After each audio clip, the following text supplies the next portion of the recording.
ஒரு ஓட்ட உடச்சல் அடைக்கிறதுக்கு வந்திருக்கேன். மேக்ஸிமம் எல்லாரோட வீட்லேயும் வந்து பார்த்திங்கன்னா கேட்டில் இந்த மாதிரி ஒரு ப்ராப்ளம் வந்திருக்கும், கண்டிப்பாக வந்திருக்கும். சரி, அது ஏன் வருது எதுக்கு வருதுன்னு போக போக சொல்கிறேன். இன்றைக்கி வந்து பொங்கலில் கூட நான் வந்து வேலைக்கு வந்திருக்கேன்னா ஏன் தெரியுமா? காசு இல்லைத்தான், இருந்தாலும் வெல்டிங் மிஷின் வாங்கி கிட்டத்தட்ட ஒரு 5-6 மாதம் ஆச்சு, சும்மாவே கிடந்துச்சு. பொங்கலுக்கு ஊருக்கு வந்த நானும் சும்மா தான் இருக்கேன். சரி, சும்மா இருக்கிற மிஷினுக்கும் சும்மா இருக்கிற எனக்கும் ஏதாச்சும் வேலை தரணும்ல. அதனால் திண்ணையில் கிடந்தவனுக்கு திடுக்குன்னு யோகா அடித்த மாதிரி, எப்பா சின்னதாக ஒரு வேலை இருக்க வரியா அப்படின்னாங்க. சரி, சின்ன வேலை தானே, போகலாம் முடிச்சு விட்லாம் அப்படின்ட்டு ஒரு 3 மணி நேரம் வேலை வந்துச்சு. ஒரு 11 வெல்டிங் ராடு தீர்ந்துச்சு. ஒரு 3 கட்டிங் கீழ் முடிச்சு விட்டு ஒரு 750 ரூபா பில்லை போட்டு வந்துட்டான்.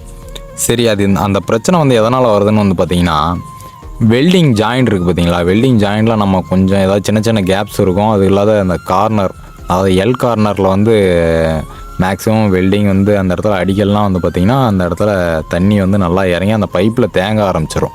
பைப்பில் தண்ணி தேங்க ஆரம்பிச்சிருச்சுன்னா அந்த இடத்துல சீக்கிரமாக துருப்பிடிக்க ஆரம்பிக்கும். துருப்பிடிக்க ஆரம்பிச்சிருச்சுன்னா அந்த பைப்பை அரித்து சீக்கிரமாக அந்த இடத்துல ஓட்ட விழுக ஆரம்பிச்சிடும். சரி, அதை எப்படியெல்லாம் சால்வ் பண்ணலான்னு வந்து பார்த்திங்கன்னா, பெயிண்டிங் கடையில் வந்து பார்த்திங்கன்னா மெட்டல் பேஸ்ட்டுன்னு தனியாக விற்கும். அந்த மெட்டல் பேஸ்ட்டை வந்து நீங்கள் பெயிண்ட் அடிக்கிறதுக்கு முன்னாடி, அதாவது கேட்டுக்கு பெயிண்ட் அடிக்கிறதுக்கு முன்னாடி அந்த மெட்டல் பேஸ்ட்டை அந்த வெல்டிங் ஜாயிண்ட்டு, அந்த கார்னர் ஜாயிண்ட்டு, அந்த இடத்தெல்லாம் நீங்கள் கொஞ்சம் வச்சு விட்டு அதுக்கப்புறம் பெயிண்ட் அடிச்சிங்கன்னா கொஞ்சம் நல்லாயிருக்கும். இதை வந்து உங்களால் வந்து பண்ண முடியாது, வீட்டுக்காரங்களால் பண்ண முடியாது. கண்டிப்பாக அதுக்கு ஒரு பெயிண்டர்ஸ் தான் தேவைப்படும். ஏன்னு கேட்டிங்கன்னா, அந்த மெட்டல் பேஸ்ட் வந்து வாங்கினீங்கன்னா 2 இதாக தருவாங்க. அந்த 2 இதை வந்து ஒன்றோட ஒன்று கலக்கி தான் நம்ம அந்த மெட்டல் பேஸ்ட் அப்ளை பண்ணுற மாதிரி இருக்கும். அந்த மெட்டல் பேஸ்ட் வந்து பார்த்திங்கன்னா மொத்தமாக எல்லாத்தையும் கலந்துட்டிங்கன்னா சீக்கிரம் வந்து செட் ஆகிட்டு அது வேஸ்ட் ஆகிடும்.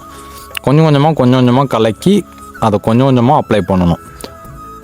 அப்போ தான் வந்து பார்த்திங்கன்னா கரெக்டாக இருக்கும்.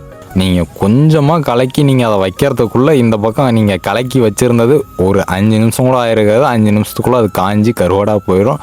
உங்களுக்கும் யூஸ் ஆகாது, யாருக்குமே யூஸ் ஆகாது, அந்த மாதிரி இருக்கும். அதனால் கொஞ்சம் கொஞ்சமாக கலக்கி வைக்கணும். நீங்களே ட்ரை பண்ணுறதா இருந்துச்சுன்னா கொஞ்சம் கொஞ்சமாக ட்ரை பண்ணுங்கள். தேங்க்யூ.